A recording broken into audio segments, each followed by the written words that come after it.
各位观众，2026年6月，全世界都在喊 AI 创业潮，矽谷一周冒出300家 AI 新创，台北的咖啡厅每张桌子都在聊，我要不要也下去做一个 AI？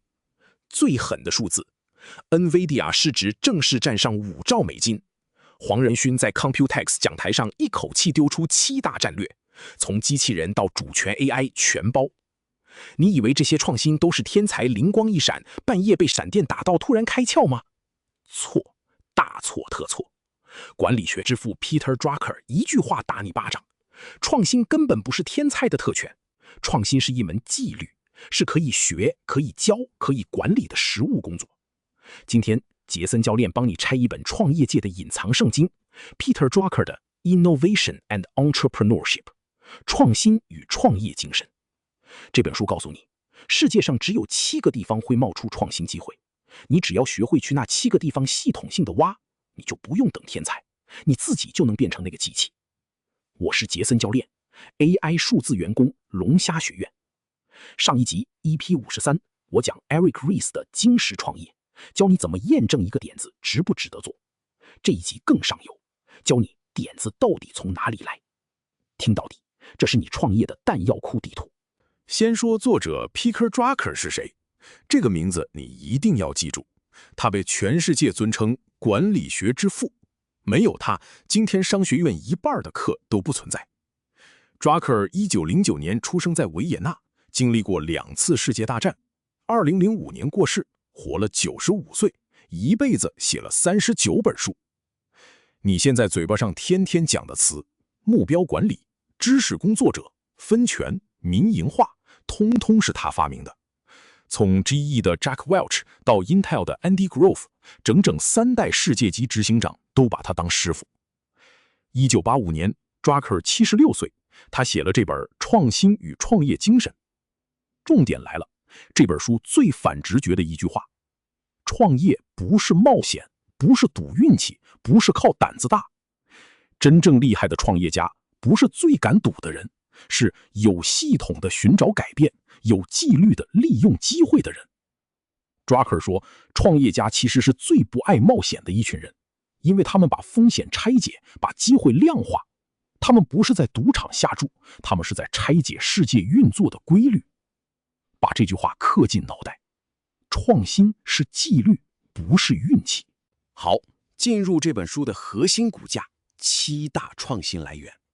杜洛克说，世界上创新机会只会从7个地方冒出来，前4个在企业内部，后3个在企业外部。今天我一个一个拆给你看。第一个来源也是最容易被忽略的，意外事件。听好，意外分2种，意外的成功跟意外的失败，2个都是黄金。先讲意外的成功，最经典的案例，便利贴 Post-it。3M 一个工程师本来要研发超强力粘胶，结果失败了，做出一种粘不太牢、撕下来不留痕的烂胶水。照理讲这是废品，但另一个员工想到，这拿来当书签标签刚刚好啊！一个失败的粘胶变成3M 几十年的金鸡母。再讲一个威尔刚，辉瑞本来在研发治疗心绞痛的药，临床试验对心脏没什么效，但受试者死都不肯把药还回来，一问之下才知道副作用是什么。辉瑞一个转念，直接开创一个全新市场。意外发生的时候，大部分人选择遮起来，当作没看到。杜洛克说，那个让你尴尬、让你想藏起来的意外，往往就是最大的创新机会在敲门。第二个创新来源，不一致。什么叫不一致？就是现实跟大家以为的现实中间出现裂缝，那道裂缝就是机会。Drucker 讲一个经典，1960年代的货柜航运，当时所有船公司都以为要降低运输成本，就要造更快的船。但有个叫 Malcolm McLean 的人发现一个不一致，船真正在赚钱的时间是在海上跑，可是船有一大半时间是卡在港口装卸货，慢得要死。大家拼命优化跑，却没人去管停。McLean 发明标准化货柜，让装卸从几天缩短到几小时，直接重写全球贸易。再给你一个更贴身的，医院手术，大家都以为最贵的是医生的技术，但实际成本卡在开刀房周转效率。谁看到这道裂缝，谁就赚到。不一致的威力在哪儿？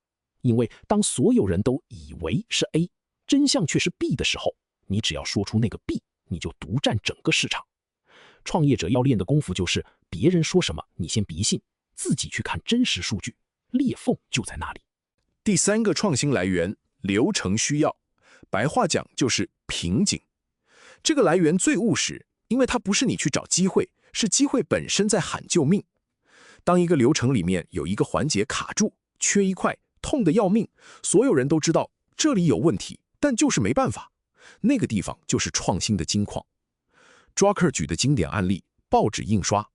19世纪报纸要爆量普及，但卡在排版，签字一个一个手排，慢到不行，这是整个产业的瓶颈。后来 Linotype 排版机出现，一秒解开瓶颈，报业大爆发。再讲一个你天天用的搜寻引擎，网络资讯一爆炸，找不到东西变成全人类的瓶颈。Google 就是冲进这个流程需要，变成兆元公司。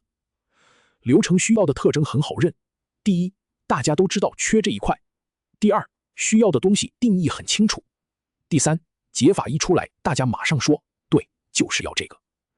创业者问自己一句话：我这个产业有没有一个所有人天天骂但没人解决的瓶颈？有，你就冲进去。第四个创新来源，产业跟市场结构的改变。前面三个比较微观，这个是中观的大浪。产业结构几十年不变的时候，大家都很安逸，龙头睡得很爽。可是，一旦结构松动，市场突然暴增，技术汇流，客户习惯翻盘，老大们反应不过来，新进者的黄金窗口就开了。抓克讲的经典，汽车产业早期，当市场从有钱人的玩具变成中产阶级的必需品，结构整个变了。福特看到这个结构改变，用流水线做出平价 Model T， 直接吃下整个新市场。那些还在手工打造豪华车的老厂全部被甩在后面。再给你看近的，串流。当网络频宽结构一改变，影音可以线上看了。Netflix 从继 DVD 那家小公司一口气 pivot 成串流霸主，把当年的百视达 Blockbuster 整个捡过去。结构改变的时候，龙头最危险，新兵最幸运。创业者要盯着的讯号，我这个产业有没有哪个地基正在松动？客户在变，技术在变，规则在变，那就是你的进场号角。前四个来源都在企业跟产业内部，接下来三个我们走到外面去。第五个创新来源，我们踏出企业外部了，人口结构变化。听好，这是7个来源里面最可靠、最看得见、最被忽略的一个。为什么最可靠？因为人口资料是少数你可以准确预测未来20年的东西。今天出生多少人，20年后就有多少新鲜人进职场，这是铁的，不会骗你。可是奇怪了，90%的企业决策完全不看人口。抓克说，谁先看懂人口曲线，谁就先卡位未来的市场。给你看最大的浪，高龄化，全世界都在老，日本、台湾、韩国、欧洲老年人口爆炸式成长。这代表什么？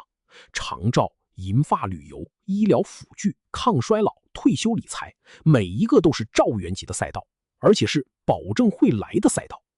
再讲一个少子化带动的宠物经济，人不生小孩了，把猫狗当儿女养，宠物食品、宠物医疗、宠物保险整个炸开。人口结构不会一夜改变，它慢慢走，但它走的方向你现在就看得到。创业者最聪明的一招，不要去追今天最热的题目，去站在人口曲线保证会走到的那个未来，在那里等它过来。第6个创新来源，认知、情绪、意义的改变。前面讲的是硬数据，这一个讲的是软的，人心里的东西。大家怎么看一件事变了？同一个东西，客观上没变，但人们赋予它的意义变了，市场就翻天。Drucker 最爱举的例子，健康。100年前，吃得饱是富裕的象征，胖代表有钱有福气。可是当社会认知一转，健康、瘦、运动变成新的身份地位象征，整个健身房、有机食品、健康餐盒、运动手环的产业就全部冒出来，从零变兆元。这不是因为人类的身体变了，是人类怎么看待身体变了。再给你一个更近的，环保。当节能减碳从一个口号变成消费者真心在意、愿意多付钱的价值，电动车、永续品牌、碳权交易全部起飞。认知改变最微妙的地方在于，它没有数据会提前告诉你，它藏在文化，藏在社群，藏在年轻人嘴巴讲的新词里面。创业者要练的是嗅觉。这个社会最近开始重新看待什么？从丢脸变光荣，从无所谓变很在意。那个转折点就是新市场的起跑线。第7个创新来源，也是大家以为唯一的那个新知识、科技突破。听好，这是最迷人、最性感、最会上新闻头条的创新源。但 Drucker 警告你，它也是最难、最慢、最危险的一个。为什么？新知识型的创新，从科学突破到真正赚钱，平均要等25到35年，而且失败率超高，还常常需要好几种知识同时到位才能引爆。Drucker 讲半导体，从电晶体的物理发现到真正改变世界，中间隔了几十年，但一旦成了，它的回报是核弹级的。好，我们把这个来源套到我们华人最大的偶像身上，黄仁勋跟 NVIDIA。黄仁勋厉害在哪儿？他一个人同时抓住了2个创新源。第一个是新知识，他赌 GPU 平行运算，搞出 CUDA 平台。当年所有人嘲笑他 GPU 哪能算别的。第二个更狠，是第6个来源，认知改变。他熬到 AI 从学术圈的冷门题目，突然变成全人类都相信的主流信仰。那一刻，他手上的 CUDA 就变成全世界 AI 的唯一地基。新知识加认知改变，2个创新源叠在一起，把 NVIDIA 送上5兆。这就是 Drucker 的力量，不是运气，是他站对了创新源。理论讲完， Drucker 接着打掉3个害死无数创业者的误区，我帮你一个一个敲碎。误区1，创新一定要石破天惊。错。Drucker 讲过一句最重要的话，有效的创新从小开始，而且很简单。它不是一上来就要改变全世界，它常常只是服务一个很小的、很具体的需求。那些一开口就要颠覆人类、要做下一个 iPhone 的，90%死在半路。误区2，要等完美时机，等万事俱备。Drucker 说，没有完美时机这种东西，创新的机会有保鲜期，你等到一切都准备好，窗口早就关了，机会被别人吃光了。误区3，也是最毒的，创新靠天才灵感。这整本书就是来打这个的。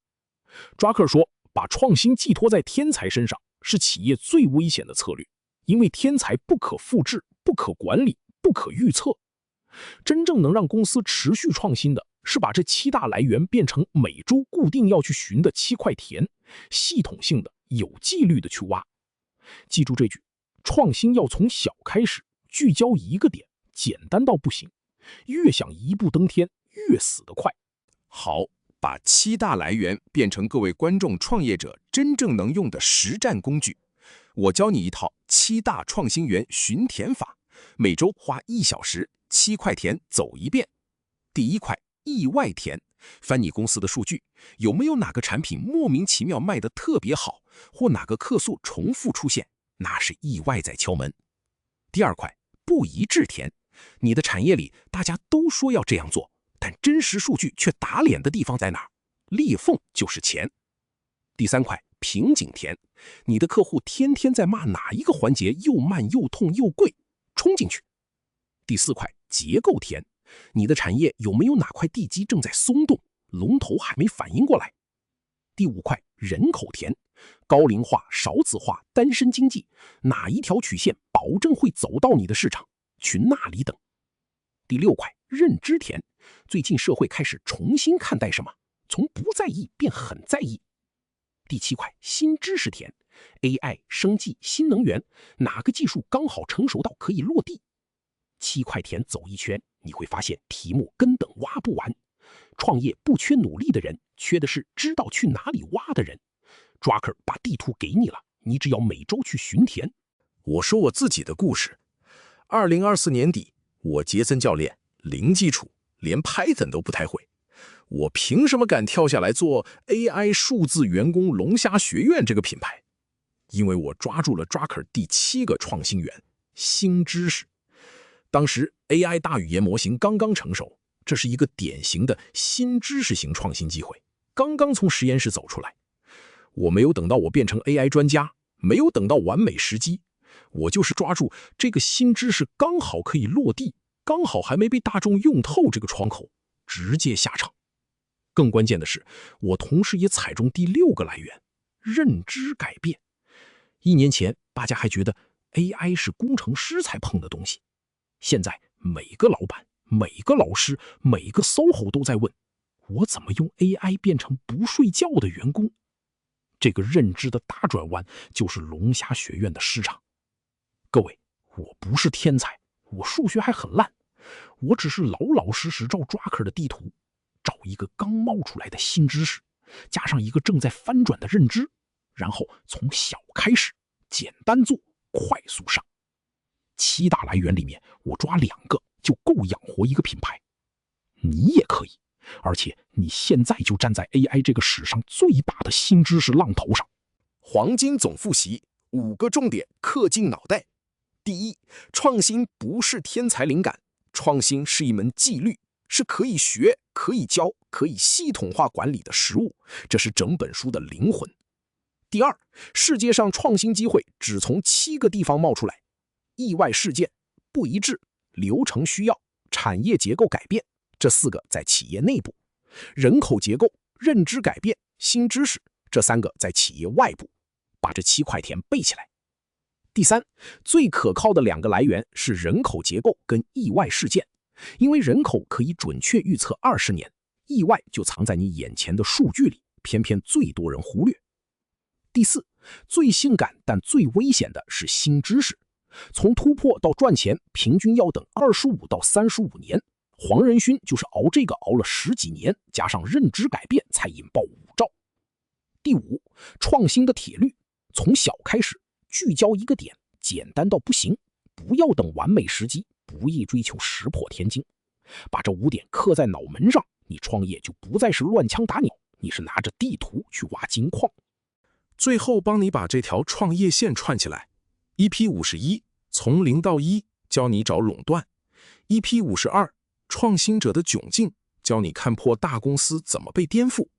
EP53精实创业，教你怎么验证点子。今天 EP54创新与创业精神，教你点子从哪里来。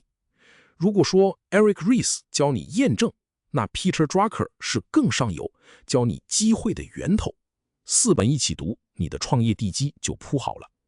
但是各位，找到创新源，验证完点子，你以为就能成功了吗？还早。创业真正的硬仗是找到题目之后那段又长又苦，没人替你扛的撑下去。